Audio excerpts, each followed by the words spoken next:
안녕하세요. 전 30대 딸을 둔 70대 엄마입니다.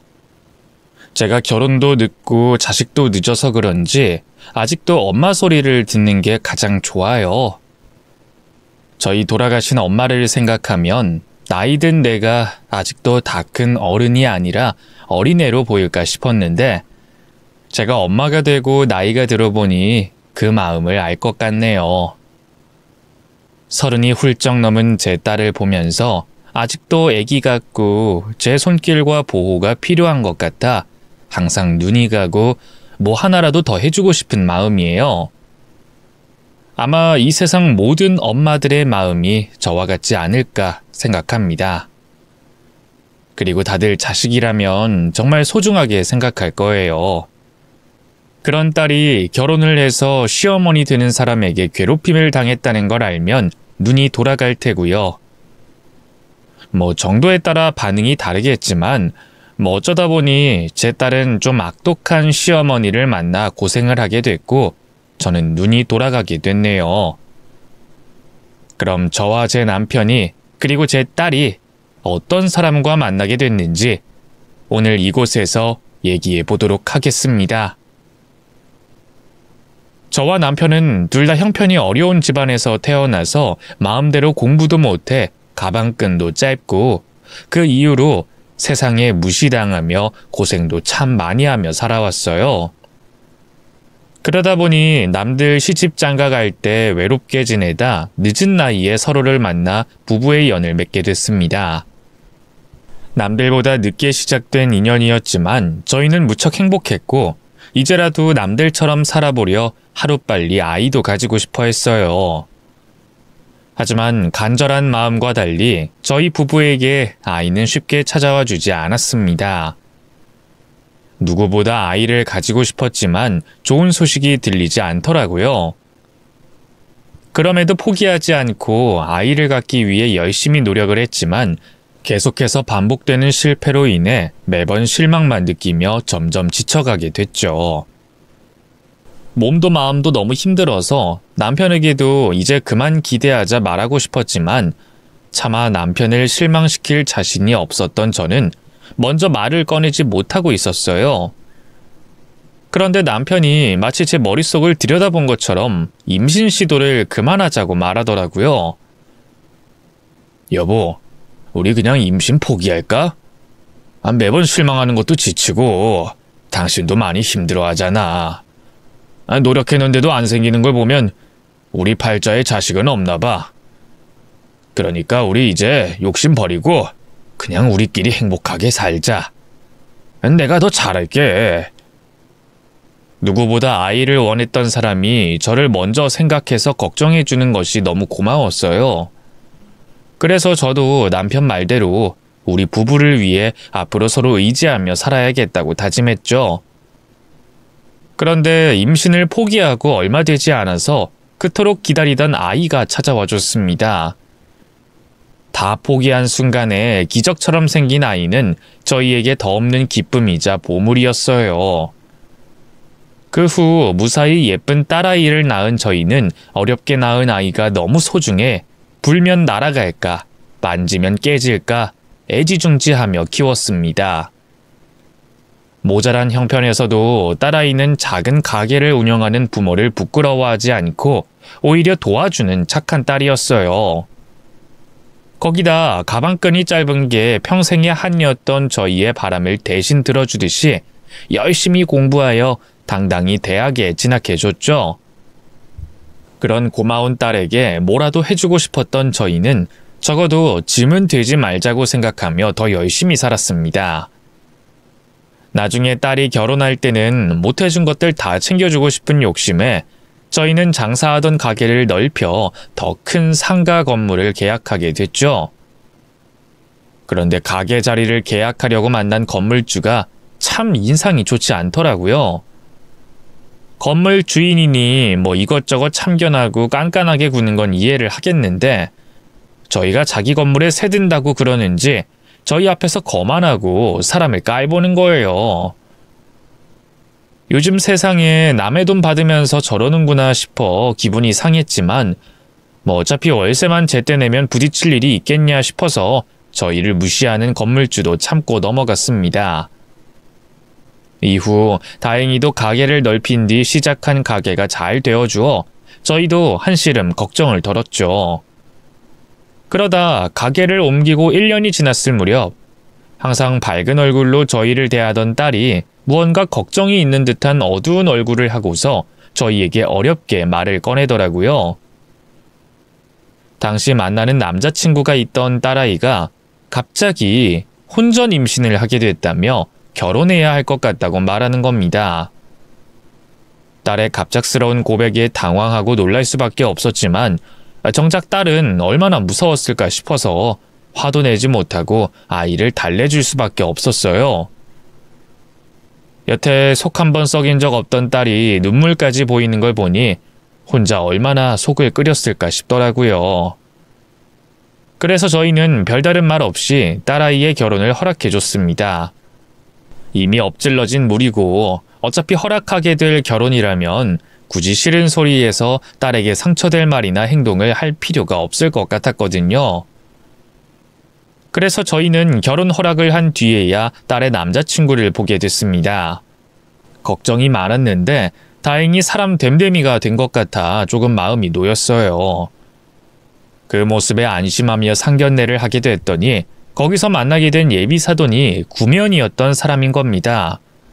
바로 거만한 태도의 건물 주인이었죠. 설마 이런 식으로 인연이 될 줄 몰랐던 저희는 서로를 보고 놀랄 수밖에 없었습니다. 저희가 놀란 만큼 예비사돈도 놀란 것 같더라고요. 저희는 영문을 모르는 아이들에게 저희의 관계를 설명했고 곧 결혼에 관해 얘기를 나누려고 했어요. 그런데 그때 예비사돈이 혼전 임신을 제 딸 잘못으로 취급하며 딸에게 상처가 될 말을 하더라고요. 예비사돈에게 화가 난 제가 그쪽 아들은 잘못 없냐며 맞불을 놨어요.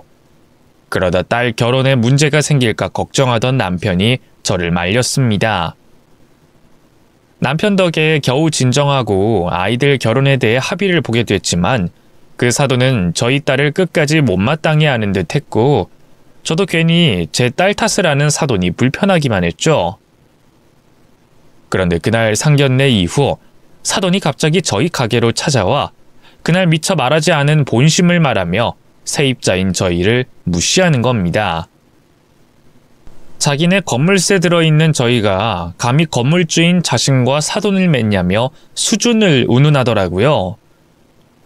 그렇게 저희 집을 무시하며 갑질을 하는데 건물주 앞에서도 을이고 딸 가진 부모로서도 을이었던 저희는 아무런 말도 못하고 그 수모를 참을 수밖에 없었어요. 화는 났지만 이제 와서 애들 결혼을 엎을 것도 아니고 딸아이 앞길을 막을 수가 없었으니까요. 그래도 딸아이 앞에서는 저희에게 사돈 대접을 해줘 다행이라 생각했죠. 저희는 딸을 걱정시키지 않는 것으로 만족하며 딸아이의 결혼을 시키게 됐습니다. 딸과 사위 모두 이제 막 대학을 졸업했기 때문에 경제적으로 준비가 덜 돼 있었어요. 그래서 경제적으로 여유가 많던 사돈 댁에서 지내다 돈을 모아 분가를 하기로 했죠. 당연히 딸을 시집 보낸 엄마로서 걱정이 됐어요. 처음 하는 시집살이에 시어머니와 함께하는 시댁 생활이었으니까 말이죠. 그래서 연락을 몰래 해가면서 딸아이가 잘 지내고 있는지 확인을 했습니다. 다행히 뱃속 손주 때문인지 아니면 이제 제 딸을 며느리로서 인정을 했는지 딸은 별다른 일 없이 시어머니 예쁨을 받으며 잘 지낸다고 했죠. 정말 다행이라고 생각했어요. 그런데 이 사돈이라는 사람은 딸에게 대하는 것과 달리 저희에게는 잘해주지 않았죠. 오히려 더 간섭이 심해졌습니다. 임대차 계약 이후 단 한 번도 찾아오지 않던 사돈이 우리가 아이들의 결혼으로 사돈 관계를 맺은 후에는 수시로 찾아와 이것저것 참견을 했어요. 따로 관리인도 있었고 저희 가게 주변은 청소했는데도 불구하고 건물 반대편과 계단까지 지적하면서 건물 청소를 시키기도 했고 주차 문제와 관리비 문제로도 괜한 시비를 걸어왔죠. 사돈이 됐다고 더 편의를 봐줄 거란 생각은 안 했지만 간섭과 시비가 생길 줄은 몰랐었습니다. 거기다 억지를 부리면서까지 그럴 줄은 몰랐죠. 억울하게 당한 일에 당연히 입이 근질근질했지만 이 사돈에게는 입도 뻥끗하지 않았어요. 혹시 저와 남편이 한 행동과 말 때문에 딸에게 피해가 갈까 봐서 말이죠. 그래도 그 정도까지는 좀 유별난 건물주라고 생각하면 넘어갈 수 있었습니다. 가끔 건물주 중에 심보가 못된 사람들이 있거든요. 사돈도 그런 사람 중 하나라고 생각하고 굴욕스러운 여러 일들을 참고 있었죠. 그러던 어느 날 가게를 오픈하면서 생긴 빚을 다 갚고 이제야 돈을 벌어가던 우리 부부에게 막을 수 없는 위기가 찾아오고야 맙니다. 코로나가 터졌던 거예요. 가벼운 질병으로 생각하던 코로나가 삽시간에 전국 여러 사람에게 퍼져가며 전 세계적인 문제가 돼버렸습니다. 일상이 멈추게 됐죠. 아마 그때 많은 분들이 힘드셨을 텐데 저희같이 음식 파는 자영업자들에게는 특히 더 힘든 상황이었습니다. 그때 매출이 곤두박질을 쳤어요. 더 정확히 말하자면 마이너스인 매출이었죠. 하필 단체 손님이 주였던 저희 가게로서는 다른 옆 가게들이 손님을 조금이라도 받을 때 한 명도 못 받곤 했습니다. 손해가 커도 너무 컸었죠. 거기다 코로나가 터지기 직전 임대 재계약을 하게 된 바람에 장사를 쉴 수도 없었어요. 매달 큰 금액의 월세가 나갔으니까요. 재계약을 한 걸 그렇게 후회했습니다. 사실 임대인이 사돈이라는 게 불편해서 가게를 옮길 생각도 있었거든요. 근데 사돈이 생색이라는 생색은 다 내면서 세를 깎아주는 척을 했습니다. 결국엔 말을 바꿔 올려받을 수 있는 만큼 올려받았지만 말이죠. 그런 사돈에게 월세 관련으로 이해를 부탁해봤자 듣기 싫은 소리나 듣고 거절을 당할 게 뻔했습니다. 그래서 다른 건 몰라도 어떻게든 월세라도 벌어야 했죠. 그때부터 남편과 제가 가게 일을 멈추고 일용직 아르바이트를 나가게 됐어요. 남편은 택배 일을 시작했고 저는 물류업체에서 일을 했죠. 그런데 그 힘든 시기, 뜻밖의 소리를 사돈의 입에서 듣게 됐습니다.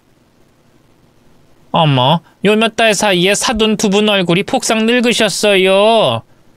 이젠 정말 할머니, 할아버지로 보겠어요. 이렇게 상황이 힘드시면 먼저 말씀을 하시지. 왜 무식하게 고집을 피우세요? 앞으로 월세 낼 형편 안 되면 내지 마시고 상황 나아지면 그때 천천히 갚으세요. 어머, 정말이요? 정말 감사합니다, 사돈. 저희가 말씀을 드리려고 할까 하다가 폐를 끼치는 것 같아 차마 말씀을 못 드렸는데 정말 감사합니다.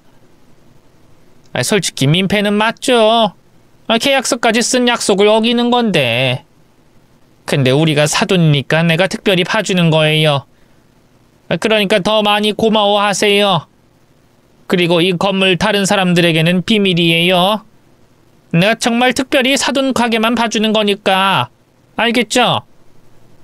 이왕 선심 쓰는 일에 말도 예쁘게 하면 좋으련만 사돈은 특유의 시건방짐을 유지하면서 저희에게 도움을 줬습니다. 그래도 그땐 사돈이 마냥 고마웠어요. 사람이 좀 못되긴 해도 가족은 챙기는 모양이다 생각하면서 사돈을 다시 보게 됐죠. 그렇게 사돈 덕에 우리 부부는 한숨을 돌릴 수 있었습니다. 이후 오락가락하는 정부 지침으로 가게를 열어 손님을 받을 때도 있었고 못 받을 때도 있었지만 다행히 먹고 살 활로는 찾았어요. 배달을 할 수 있었거든요. 원래 팔던 음식을 1, 2인분으로 나눠 팔게 되며 배달을 시작했고 이전만큼은 아니지만 그래도 입에 풀칠할 수 있을 만큼의 돈은 벌었습니다. 그런데 그때부터 사돈이 걸핏하면 배달을 시키기 시작했어요.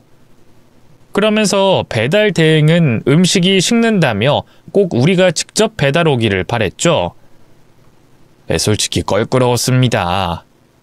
배달원이 없는 것도 아닌데 꼭 저희 보고 음식을 갖다 달라고 했으니 딸아이가 그 모습을 보면 어떻게 생각하겠어요. 그래서 몇 번이나 음식이 식지 않게 보내주겠다고 말했는데 사돈은 협박하듯이 월세를 봐주는 걸 입에 담았죠. 그래서 못 오겠다고요? 나 입이 예민해서 음식 식으면 냄새 때문에 못 먹는 게 많아요.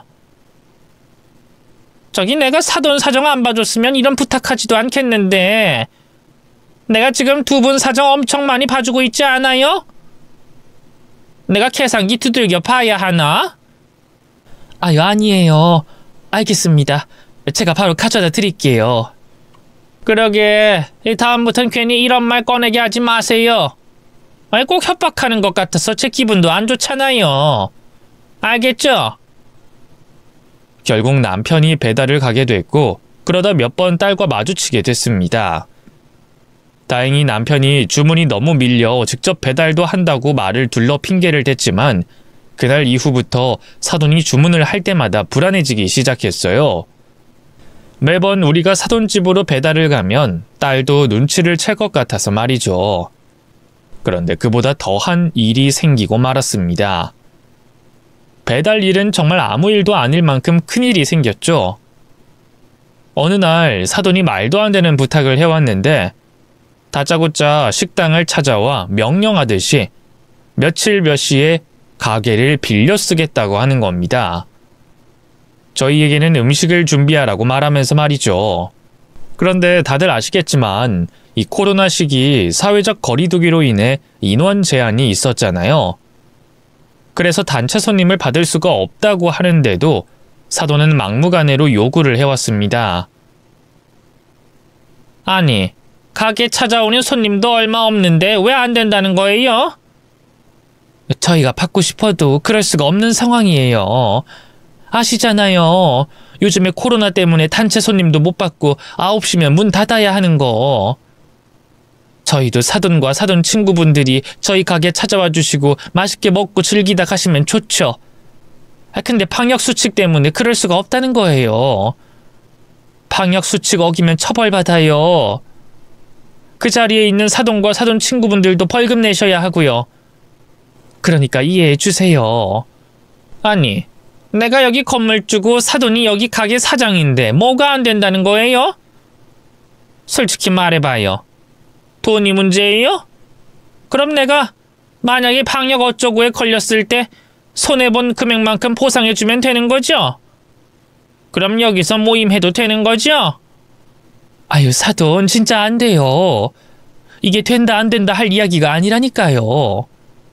사돈, 내가 맨날 편히 봐주고 좋게 말하니까 우스워요?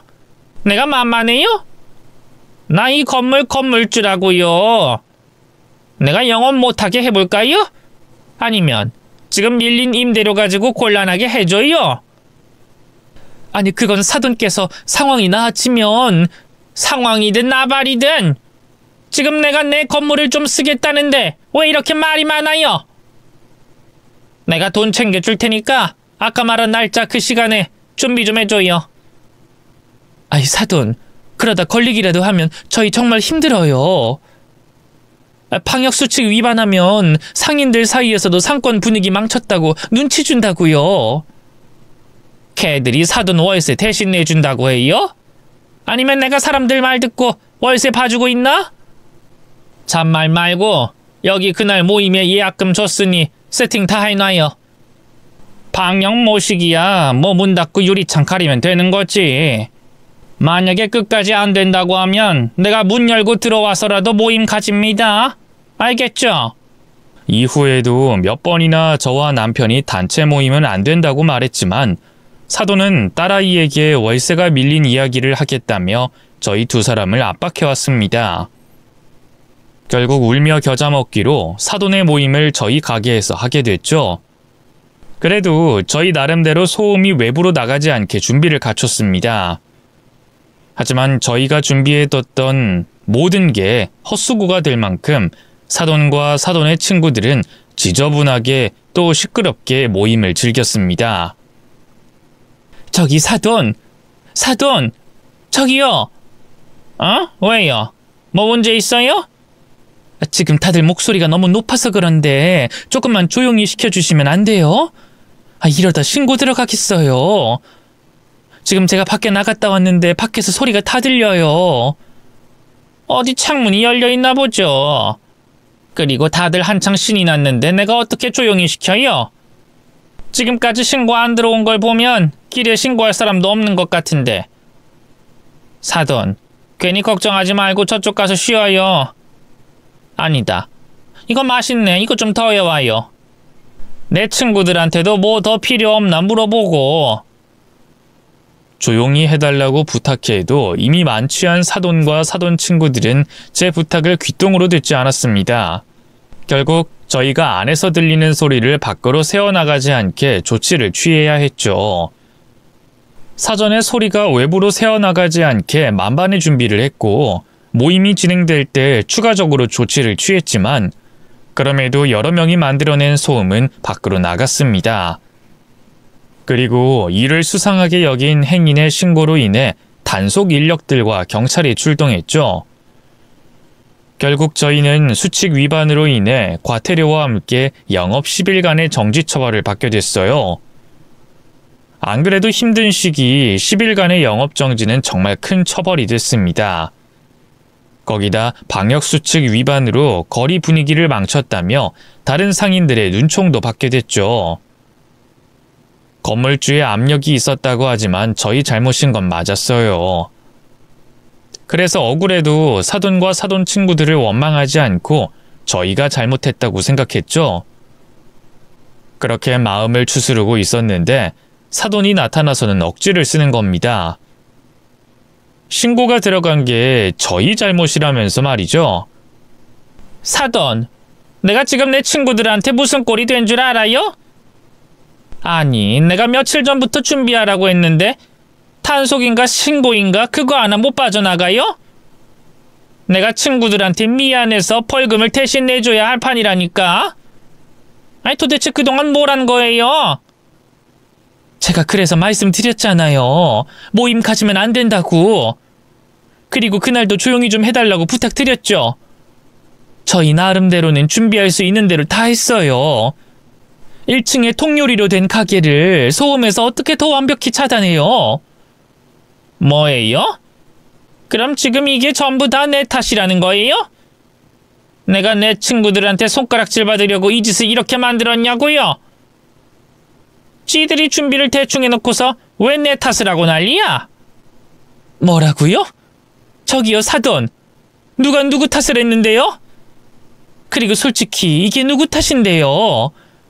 저희가 저희 잘못도 있어서 말을 안 했는데 이번 일 사돈 때문에 생긴 일이잖아요. 사돈이 월세 얘기 꺼내고 내 딸 이야기까지 꺼내면서 협박하니까 우리가 어쩔 수 없이 허락한 거잖아요. 그리고 사돈만 피해봤어요? 저희는 영업정지에 과태료까지 물었어요. 그런데 어디서 피해자인 척해요? 뭐? 이 여자가 정말 보자 하니까 눈에 뵈는 게 없나? 그래서 뭐 어쩌자고요? 내 탓이라고? 그래 그럼 내 탓인가 보네. 대단한 세입자 나부랭이가 내 탓이라고 하는데 인정해야지. 그럼 대단하신 세입자 양반, 그만 내 건물에서 나가주시죠. 밀린 월세도 좀 내놓고. 뭐라고요? 이 사람이 또 협박을 해? 당신 건물주면 다야? 우리한테 해올 협박이 그것밖에 없어? 레파토리 좀 신박하게 바꿔봐. 맨날 같은 협박하니까 무섭지도 않네. 그리고 건물주면 건물주답게 굴어. 맨날 건물 문제 생기면 이 핑계 저 핑계 대고 도망이나 다니면서 당신 이 건물 나간 사람들이 얼마나 욕하는 줄 알아? 건물주 노릇도 못하면서 세입자들 달달 볶는다고. 당신이라면 전 세입자들이 치를 떨어. 이 근방에 소문 쫙 났던데 그건 알고 그래? 뭐? 이 여자가 정말. 왜? 할 말 없지? 남편 덕분에 코 한 번 풀지 않고 받은 건물 능력도 없이 가지고만 있으니까 대단한 신여성이라도 된 것 같아? 당신 정말 눈에 뵈는 게 없는 것 같은데. 그래 어디 한번 두고 보자고. 앞으로 어떤 일이 일어나나 한번 보자고. 얼굴이 시뻘개진 사돈은 도망치듯 사라졌어요. 그제야 저도 끓어오른 화를 조금씩 식히게 됐죠. 사돈의 두고 보자는 말에 잠시 멈칫하긴 했지만 제가 못할 말을 했나 싶더라고요. 솔직히 이전부터 사돈이 해서는 안 되는 행동들을 저희에게 여럿 했잖아요. 자기가 건물주든 사돈이든 간에 말이죠. 그래서 그날 당장은 그동안 사돈에게 쌓여왔던 울분을 조금 풀 수 있어 속이 후련했어요. 하지만 시간이 지나면서 어쩔 수 없이 불안해지기 시작했죠. 사돈이 저에게만 해코지한다면 아무 상관없겠는데 같이 사는 딸에게 그날의 불똥이 튀어 괴롭힘을 당하면 어쩌나 싶어서 말입니다. 그 생각이 들자마자 딸아이가 괜찮은지 안부를 묻게 됐죠. 그런데 그날 이후 딸아이와 연락이 되지 않는 겁니다. 연락이 되지 않은 첫날은 잠을 잘 밤이라서 연락되지 않는다고 생각했는데 그 다음날 오전도 오후도 연락이 닿질 않았죠. 분명 그날의 소동으로 무슨 일이 생겼다고 생각한 저는 연락이 두절된 딸아이를 만나기 위해 사돈의 집으로 찾아갔습니다. 그리고 그곳에서 며칠 전과는 태도가 변해 있는 사돈을 만나게 됐죠. 어머, 사돈, 저희 집엔 어쩐 일로 오셨어요? 안 그래도 제가 그날의 일로 연락을 드리려고 했는데 제가 그날 일은... 우리 소연이 어딨어요? 네? 소연이요? 소연이를 왜 여기서 찾아요? 여기서 왜라뇨? 소연이 여기서 사니까 찾죠. 소연이 며칠 전부터 연락이 되질 않아요. 그런데 연락이 안 되는 날짜가 딱 사돈과 제가 말다툼을 벌였던 그날이라고요. 그날 사돈께서 돌아가시기 전에 저희한테 한 말 기억하시죠? 두고 보자고. 그 말하고 나서 뚝 하고 끊기듯이 제 딸과 연락이 안 돼요. 이게 우연이라고 할 수 있을까요? 사돈, 우리 사이의 일을 아이들에게까지 끌고 가면 어떡합니까? 이번 일에 잘잘못이 누구에게 있든 간에 애들은 상관없는 일이잖아요. 우리 소연이 어딨어요? 왜 연락이 안 되는 거예요? 잠시만요. 뭔가 오해가 있는 것 같은데 우선 저 소연이한테 아무 짓도 안 했습니다. 오히려 제가 소연이랑 한 집에 있다가 괜히 분풀이할 것 같아서 어디 좀 가 있으라고 했다니까요. 아니, 소연이가 무슨 일이 있냐고 묻는 말에도 별일 아닌 것처럼 말하고 그간 애 낳고 키우느라 고생했으니 준영이 저한테 맡겨두고 잠시 쉬다 오라고 했고요. 아니, 소연이한테 제가 시어머니 되는 사람인데 사돈과 싸웠다고 솔직하게 말하면 창피하지 않겠습니까? 한 집에서 계속 얼굴 봐야 하는 사이인데. 그 말을 지금 저보고 믿으라고 하시는 거예요? 아니, 제가 왜 그런 거짓말을 하겠어요? 안 그래도 그날 일은 제가 잘못한 것 같아서 사돈께 사과하려고 했는데. 아니, 방금 사돈이 저희 집에 오셨을 때 제가 뭐라고 했습니까? 안 그래도 연락드리려는 중이었다고 말했잖아요. 제가 연락드려서 그날 일 사과하려고 했던 거예요. 그런데 갑자기 말 꺼낼 시간도 없이 물어보시니 그럼 우리 소연이가 어딜 갔는데 연락이 안 돼요? 어디 간다는 말 못 들었어요? 아니, 소연이 며칠 전에 친정 간다고 나갔죠. 그래서 당연히 사돈과 좋은 시간 가지고 있는 줄 알았는데 그럼 아예 연락이 안 돼요? 이게 무슨 일이지? 혹시 친구들 만나러 나갔는데 시어머니 나한테 솔직히 말하기가 그래서 친정을 갔다고 했나? 사돈은 아무것도 모른다는 표정을 짓고 있었지만 솔직히 믿음이 가진 않았습니다. 소연이 앞에서와 우리 앞에서의 얼굴이 다르긴 했지만 근본적으로 그다지 좋은 사람이라고 생각되진 않았으니까요. 그래서 제가 집 안쪽을 확인해 봤으면 싶었어요. 그럼 사돈, 실례가 안 된다면 집 안 좀 제가 봐도 될까요? 아니, 제가 이렇게까지 말하는데 못 믿으시는구나. 뭐 어쩔 수 없죠. 제가 한 행동이 있었는데. 그럼 안으로 들어가셔서 확인해 보세요. 저는 혹시 모르니까 그동안 소연이한테 연락해 볼게요. 제가 예상했던 것과 달리 사돈은 제가 집안을 둘러보는 걸 순순히 허락했습니다. 그 모습에 소연이가 이 집에 없을 수도 있다는 생각을 처음 하게 됐죠. 그리고 꼼꼼히 집안을 둘러본 결과 준영이는 있었지만 소연이는 보이지 않았어요. 그때부터 더 걱정됐습니다. 사돈 말처럼 소연이가 친구를 만나러 갔든 친정으로 오려고 했든 연락이 안 될 아이가 아니었거든요. 사돈 집에 딸아이가 없다는 걸 확인했으니 더 이상 이곳에 있을 이유가 없었어요. 빨리 경찰서로 찾아가 실종 신고를 해야 됐죠. 그런데 그때 사돈 입에서 깜짝 놀랄 만한 말이 나왔습니다. 아니, 사돈 이거 보세요. 소연이 친구들과 있는 게 맞아요. 지금 저한테 소연이 답장이 왔어요. 사돈도 휴대폰 한번 확인해 보세요. 소연이한테 연락이 왔어요? 제게 건네 보여주는 사돈의 핸드폰에는 정말 소연이 답장이 와 있었습니다. 저도 얼른 주머니에 있던 휴대폰을 꺼내 확인해 봤죠. 저에게도 소연이의 답장이 와 있었어요. 이제까지 연락이 되지 않던 소연이에게 말이죠.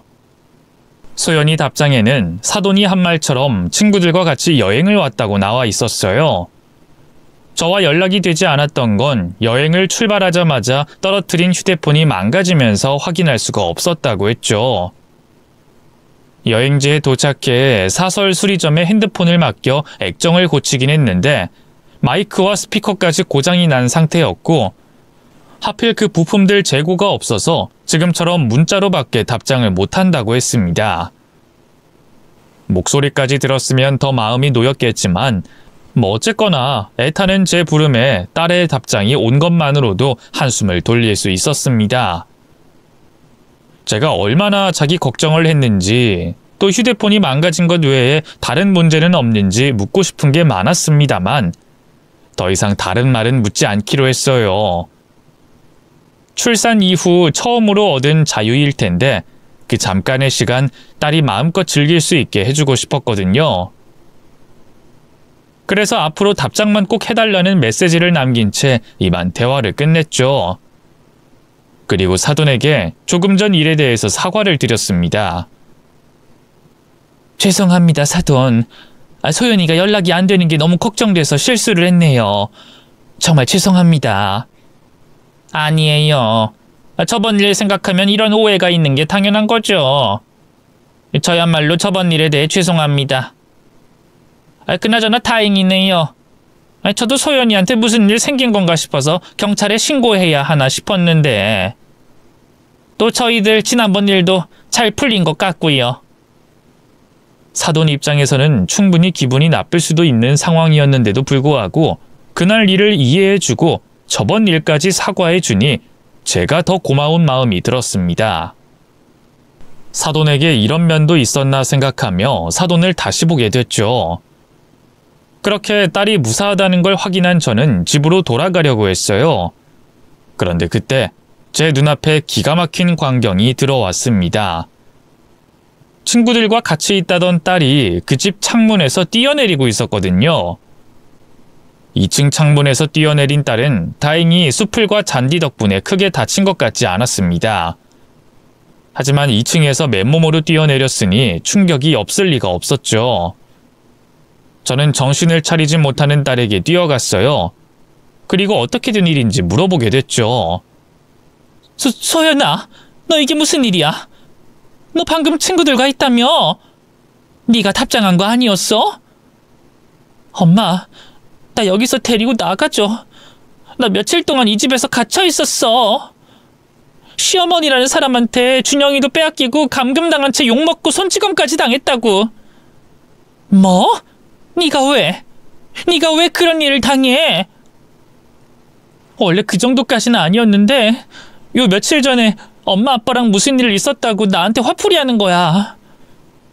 이번에 좀 심한 것뿐이지 원래도 나 이 집에서 시집살이 당하고 있었어. 뭐? 우선 소연이 너 이 돈 가지고 택시 타고 집으로 가. 엄만 네 시엄마라는 년이랑 대화 좀 해야겠다. 나 혼자는 안 돼. 준영이가 집에 있어. 준영이 데리고 나와야 해. 눈이 뒤집어지는 소리에 곧바로 현관문으로 달려갔어요. 사돈이라는 그 여자에게 지금 이 상황이 어떻게 된 건지, 이전부터 내 딸을 괴롭혔다는 소리는 무슨 말인지 따져 물으려고 말이죠. 그런데 제가 현관문을 두드리기도 전에 안에서 문이 열렸습니다. 보아하니 제 딸이 탈출한 걸 알아차리고 그 여자가 밖으로 나온 중이었어요. 문을 연 여자는 아직 자신의 집을 떠나지 않은 저와 집에서 탈출한 딸아이를 보고 놀란 표정을 지었죠. 사돈, 아직도 댁에 안 가셨어요? 소연이 너는 언제 집으로 돌아온 거니? 저를 보자마자 오리발을 내미는 그 여자를 보며 확인할 것도 없다고 생각했습니다. 지금까지 제 딸을 위한 척 모두 거짓이었고 어떤 식으로든 괴롭히고 있던 게 확실했죠. 전 놀란 표정을 짓고 있는 그 여자의 머리채를 낚아채서는 바닥으로 잡아당겼어요.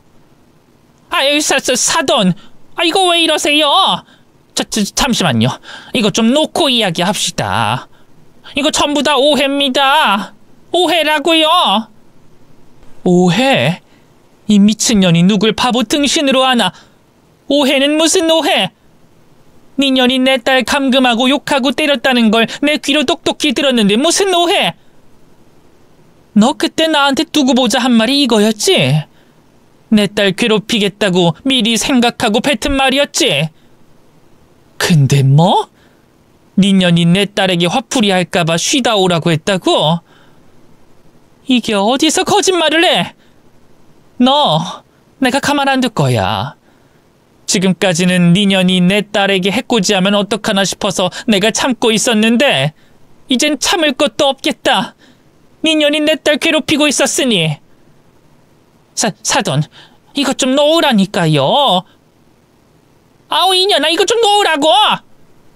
이 거지 같은 년이 지금 누구 머리를 잡고 흔드는 거야? 얼른 놔! 얼른 안 놔? 너 월세 생각 안 해? 너 내 건물 세입자라는 걸 잊었어? 너 지금 밀린 월세 낼 돈 있어? 내 딸이 니년한테 당했는데 그깟 월세가 대수일 것 같아? 니년이 건물주든 조물주든 상관없어. 내 딸 건든 너는 오늘 내 손에 죽는 거야.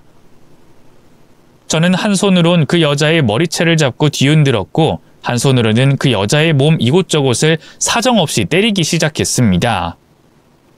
그 사이 딸아이는 집 안으로 들어가 준영이를 데리고 밖으로 나왔죠. 딸이 집 밖으로 무사히 나가는 걸 확인한 다음에는 이제 정말 눈에 보이는 게 없는 사람처럼 행동했어요.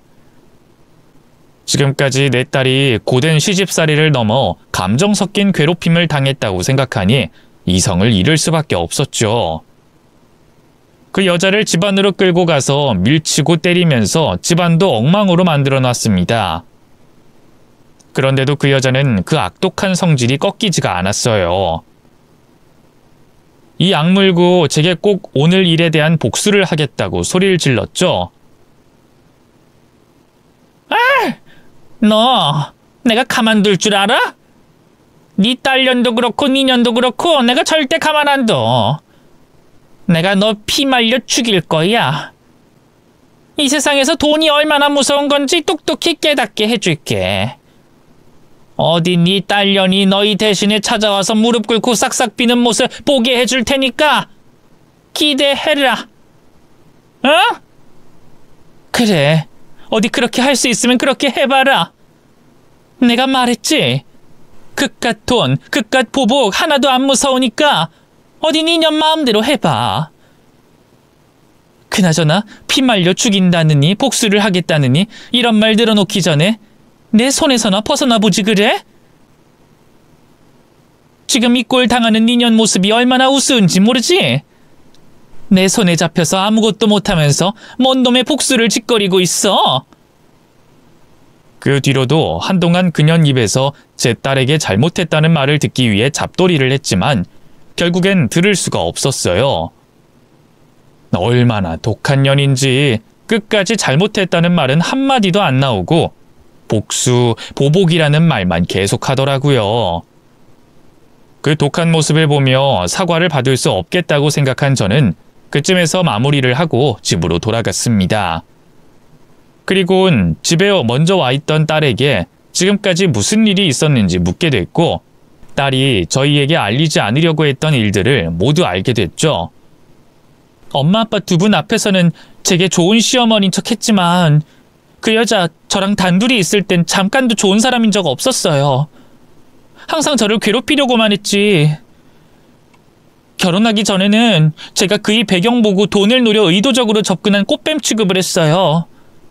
결혼 후에도 꽃뱀 취급하는 건 똑같았지만 거기에 거지 취급까지 했고요. 엄마 아빠가 그 여자 건물에서 장사하시니까 그걸 가지고 무시하고 협박하더라고요. 월세를 높인 다음 권리금 못 받아가게 할 거라는 등 사돈 관계가 수평적이어야 하는데 수준 차이가 너무 나서 사돈 대접을 할 수 없다는 등 제 앞에서 매일같이 엄마 아빠를 무시했어요. 또 낮에 잠깐도 쉴 수 없게 시집살이를 시켰고요. 폭언 폭행도 수시로 했었죠. 그러다 며칠 전에 잔뜩 화가 난 채로 집에 들어와서는 갑자기 제 휴대폰을 빼앗고 2층에 숨겨진 다락에 절 가두는 거예요. 이게 다 엄마 아빠 때문이라면서 두 분이 잘못했으니까 자식이 벌을 받아야 한다고 그때부터 다락에 가둬둔 채 때리고 욕하고 화장실도 안 보내주고 준영이까지 떨어뜨려 놓고. 그러니까 그걸 왜 당하고 있었어? 결혼 전이든 초든 그녀한테 당하는 일이 있었으면 우리한테 말했어야지. 처음엔 제가 며느리로서 잘하면 괜찮아질 거라고 생각했어요. 그러다 아무리 내가 노력해도 안 된다는 걸 깨달았을 땐 코로나가 터져서. 그때 만약 제가 시모에게 당한 일을 밝히면 엄마 아빠 가게는 어떡해요? 매달 손해보는 돈이 얼만데. 또 그 여자가 제가 하는 거 봐서 엄마 아빠 가게 월세를 안 받겠다고 하니까 더 말할 수가 없었어요. 죄송해요. 딸아이에게 왜 이렇게 미련하냐고, 그깟 손해보는 게 뭐 그리 큰일이겠냐고 말하고 싶었지만 딸아이의 마음을 알 것 같아서 아무 말도 하지 못했습니다. 저도 남편도 딸에게 피해가 갈까봐 이제까지 그 여자에게 당해온 일을 숨기고 있었으니까요. 너무 늦었지만 지금이라도 당장 그 집과의 악연을 끊어야 했습니다. 그래서 딸에게 날이 밝는 대로 변호사 사무실을 찾아가 이혼을 준비하자고 했죠. 그런데 딸아이가 이혼은 안 된다고 하더라고요. 이혼이 안 된다니? 그럼 너 이런 일 겪고도 그 집 인간들과 같이 살겠다는 거야? 왜? 준영이 때문에 그래? 그게 아니라 저랑 그이 사이에는 아무런 문제가 없어요. 제가 그 여자한테 괴롭힘 당했다는 걸 모른다고요. 그 여자가 그이 앞에서는 또 착한 시어머니 연기를 해서요.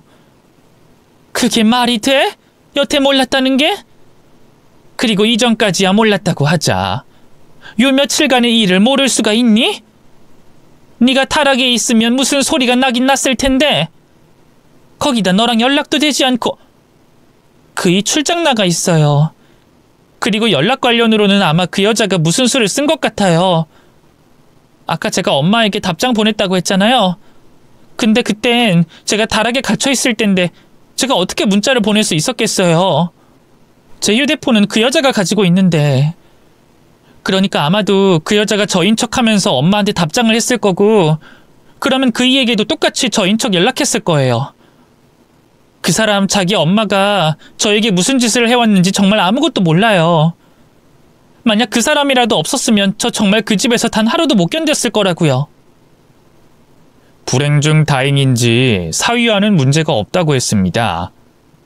하지만 제가 봤을 땐 사위와 문제가 없다고 할 수는 없었죠. 만약 사위가 자기 모친인 그 여자가 한 짓을 인정하지 않거나 편을 든다면 그땐 일이 복잡해질 테니까요. 우선 사위의 뜻을 확인해야 했어요. 그래서 출장을 나갔다던 사위에게 전화해서 이제까지 있었던 모든 일을 설명했습니다. 처음 듣는 이야기에 깜짝 놀란 사위는 출장 중이었는데도 불구하고 4시간이나 걸리는 거리를 단숨에 건너왔죠. 그리고 딸과 저희에게 다시 한번 그간의 일들을 듣곤 죄송하다며 눈물을 흘리기 시작했습니다. 소연아, 미안해. 난 당신 표정이 어두웠던 이유가 육아와 집안일 때문인 줄 알았어.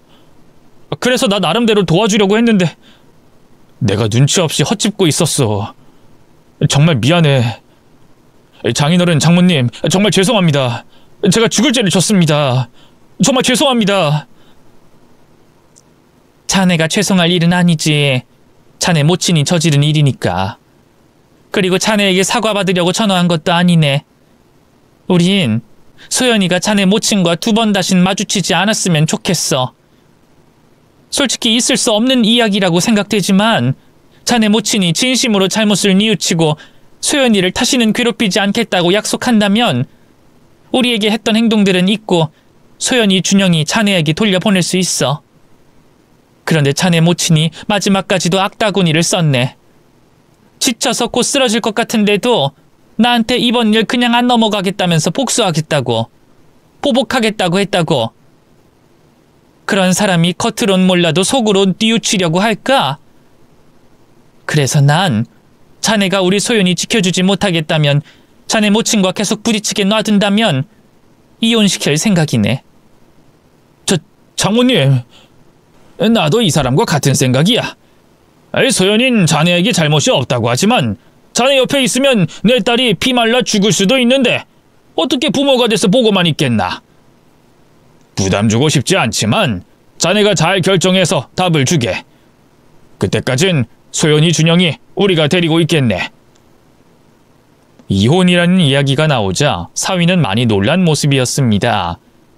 또 저희가 강경하게 나오자 잘못을 비는 것도 소용이 없다는 걸 알고 집으로 돌아갔죠. 그렇게 힘든 하루가 끝나가는 것 같았어요. 앞으로 사위의 선택에 따라 더 힘든 상황을 마주할 수 있겠지만 아직 결정되지 않은 미래는 그만 생각하고 쉬고 싶었죠. 딸도 며칠 동안 다락에 갇혀 많이 지쳐 보였기 때문에 쉬면서 혼자 앞날에 대해 생각할 수 있는 시간을 줬어요. 그런데 갑자기 초인종이 연달아 울렸습니다. 그리고 현관문 밖으로 시끄러운 소리가 들려왔죠. 무슨 일인가 싶어서 현관으로 나가 문을 열었는데 제 눈앞에 사돈 그 여자가 있었습니다. 사위와 같이 말이죠. 이게 무슨 일인가 싶어서 상황을 파악하는 중이었는데 사위가 그 여자를 집 안으로 데리고 왔습니다. 그리곤 가타부타 저희에게 잘못을 빌라고 소리치더군요. 자, 여기서 잘못했다 비세요. 어머니가 이 사람과 여기 두 분께 잘못한 행동들에 대해 사죄한다고 용서를 비시라고요. 너 이게 뭐 하는 짓이야? 꼭 해야 한다는 볼일이 이거야? 이것들 집에 데리고 와서 나보고 빌라고? 너 지금 누구 편을 들고 있어? 지금 여기에 누구 편이라는 말이 왜 나와요? 잘못했으면 잘못을 빌고 용서를 구하는 게 당연한 거지. 얼른 비세요. 여기 앞에 있는 분들 마음의 응어리가 풀릴 때까지 비시라고요. 잘못하셨잖아요. 어머니가 아무 잘못도 하지 않은 분들에게 먼저 잘못하셨잖아요. 그럼 사과하셔야죠. 못해. 아니야, 안 해. 내가 왜 사과를 해, 거지 같은 것들한테. 너 조선시대 양반이 노비들한테 빌었다는 말 들어봤어? 없지? 그래, 뭐 시대는 변했지만 지금도 똑같아. 이 거지 같은 것들한테 내가 왜 잘못을 빌어? 내가 뭘 잘못했다고? 잘못을 빌어도 이것들이 빌어야지. 당신들 내 아들을 어떻게 구워 삶았는지 모르겠지만 난 눈 하나 깜짝 안 해. 당신들 같은 거지들한테 사과할 생각 없다고, 알아? 그리고 당장 돈 구해와. 이제까지 밀린 월세 다 내놓으라고. 어머니, 정말. 그래요. 그만 나가세요. 나가시고 이제 저랑도 부모 자식 간의 연을 끊자고요. 이 집에 더 있으라고 해도 더 안... 뭐? 너 지금 뭐라고 했니? 부모 자식 간의 연을 끊어? 그게 무슨 말이야? 너 여자한테 빠져 미쳤어? 이러면 내가 잘못했다 할 것 같아? 그러니까 사과 안 하셔도 된다고요. 나가세요. 그리고 저희 짐은 오늘 내일 중으로 다 뺄 테니까 그렇게 하세요. 사위는 부모와 자식 간의 연을 끊겠다며 사돈을 저희 집 밖으로 끌고 나가려 했습니다. 처음엔 아들이 하는 말을 믿지 않던 사돈도 사뭇 분위기가 달라진 아들의 모습에 놀라는 듯 보였죠. 그러더니 결국은 자신을 잡고 있던 아들의 팔을 뿌리치고 저희에게 잘못했다며 용서를 빌기 시작했어요. 자, 뭐 이렇게 하면 되는 거지? 저 사돈, 제가 잘못했습니다. 뭐 가게 일도 그렇고 소연이 일도 그렇고 전부 제가 잘못했어요. 그러니까 우리 아들 좀 말려봐요. 네? 어머니, 그게 지금 사과라고 하세요? 쇼 그만하시고 얼른 나오세요. 아니, 잠깐만. 네가 자꾸 끌고 가려고 하니까 내가 마음이 급해서 사과를 대충 하게 되는 거잖아. 사돈, 소연이한테 다 들으셔서 아시겠지만 제가 그동안 정말 많은 잘못을 저질렀던 것 같아요. 그런 일들이 너무 많아서 일일이 다 기억나진 않지만 정말 다 제 잘못이고 용서 빌겠습니다. 그리고 앞으로 절대 같은 일 생기지 않게 하겠고요. 이 사돈들께 신뢰했던 행동과 말도 당연히 제가 잘못한 거죠. 정말 이렇게 빌겠습니다. 제발 용서해 주세요. 네? 정말 애쓴다는 말이 나올 만큼 그 여자는 저희에게 잘못을 빌어왔습니다. 사위는 그런 자기 엄마를 집 밖으로 내보내려 했고요. 그 실랑이는 꽤 오랫동안 계속됐죠. 그러는 동안 저와 남편은 깊은 고민에 빠지게 됐습니다. 아들이 절연한다고 하자 저희에게 용서를 빌어오는 그 여자를 보니 사위와 제 딸에게 쉽사리 떨어지지 않겠더라고요. 분명 저 여자 성격에 아들과 절연이 된 순간 저희와 딸에게 원한을 품고 어떤 식으로든 괴롭히겠다는 생각이 들었죠. 그럴 바에는 이번 일을 약점 잡아 함부로 행동하지 못하게 옆에서 감시하는 게 낫겠다 싶었어요. 그래서 사과를 받고 싶지 않았지만 딸아이의 평온한 미래를 위해서 어쩔 수 없이 용서를 해줬죠. 하지만 그건 저희들 선택이었을 뿐 아직 딸의 결정이 남아있었습니다. 그런데 딸도 저희와 비슷하게 생각했던 것 같아요. 또 앞으로 한 번만 더 저희와 자신을 무시하거나 괴롭히려고 한다면 그땐 참지 않겠다는 말을 하고 시어머니인 그 여자를 용서해줬죠. 그제야 모든 게 끝났다고 생각한 사돈은 저희 집을 나가려고 했습니다. 그때 제가 한 번 더 불러 세워서 경고를 했어요. 같은 일이 있으면 참지 않겠다고 말이죠. 또 그놈의 갑과 을의 관계를 끊기 위해 가게를 빼겠다고 말했습니다. 저기 다 끝난 일이라는 거 아는데 높아심에 한 번 더 말할게요. 저나 이 사람이나 사돈이 용서 빌었다고 해서 가지고 있는 감정이 씻은 듯이 내려간 건 아닙니다. 제 딸의 행복을 위해서 억지로 떠내려가게 보낸 거죠.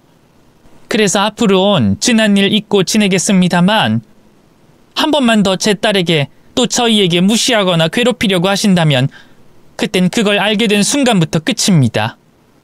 그러니 앞으로 조심해 주세요. 제 딸 예뻐해 주실 필요 없습니다. 그냥 괴롭히지만 말아주세요. 그리고 저희 밀린 월세 정리하고 부동산에 가게 자리 내놓겠습니다. 정 안 들어오면 계약 만료하고 나가는 걸로 하고요. 그러실 필요는 없는데. 아니요, 이게 맞는 것 같아요. 그래야 저희도 제 딸도 사돈 눈치 안 보죠. 그럼 자세한 건 나중에 만나서 말씀 나누기로 하고 오늘은 조심히 들어가세요. 그렇게 그 말을 마지막으로 사돈 그 여자와 같은 일이 반복되지 않게 하는 단도리를 마무리 지었습니다. 이후 저희는 가게 운영과 아르바이트를 하면서 밀린 월세와 내야 할 월세를 갚아 나갔습니다. 그러다 다행히 계약이 만료되기 전 큰 손해 없이 사돈의 건물에서 나올 수 있었어요. 지금은 가게 평수를 줄이긴 했지만 여전히 장사를 이어가는 중이에요. 코로나가 끝나 장사는 성업 중이고요. 딸과 사위는 그 일이 있고 난 뒤 곧바로 사돈집에서 분가를 했습니다. 그리고 지금까지 행복하게 잘 살고 있죠. 결과론적인 이야기지만 지금 와서 보면 그날 사돈을 용서한 선택이 올바른 결정이었다는 말을 할 만큼 모든 일이 잘 풀려가고 있습니다. 물론 언제 터질지 모르는 시한폭탄 같은 존재인 사돈 그 사람이 있지만 아직까지는 저희 부부와 사위의 눈치를 보고 있어서 약속을 어기는 일은 없었어요.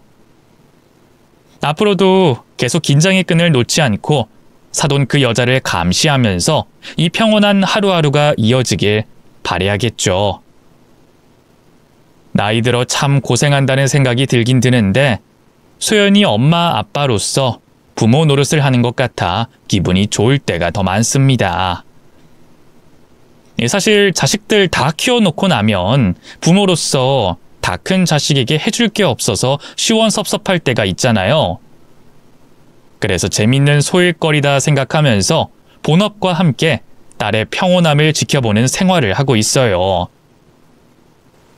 제 나이에 다른 건 바라는 거 없고요. 그저 우리 딸 소연이가 지금처럼만 누구의 미움도 받지 않고 괴롭힘도 당하지 않으며 행복하게 살았으면 좋겠네요. 그럼 이만 제 이야기를 마치도록 할게요. 읽어주셔서 감사합니다.